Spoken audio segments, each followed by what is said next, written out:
Lumipas ang 2 taon. Nanay, kumusta ka na? Ako, okay naman.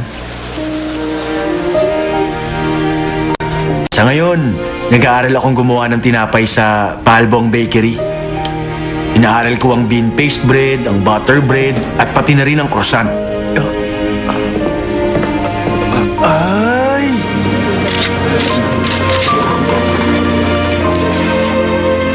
Alam mo, Nay, meron palang 30,000 na uri ng tinapay sa buong mundo.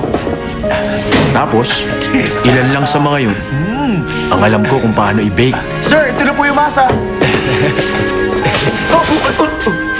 Ay, sorry. Pero naisip ko, parang napakaswerte ko sa buhay ko bilang panadero.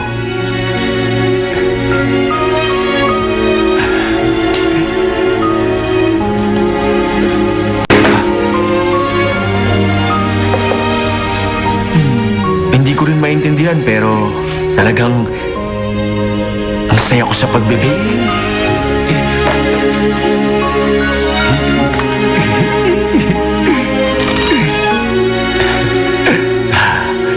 Kaya nanay, huwag niyo akong isipin. Alagaan niyo ang sarili niyo para di kayo magkasakit. Okay ba, nanay? Hindi na gumagana ang retina ng isa sa mga mata mo. Pati yung isa, medyo hindi na maganda ang kondisyon.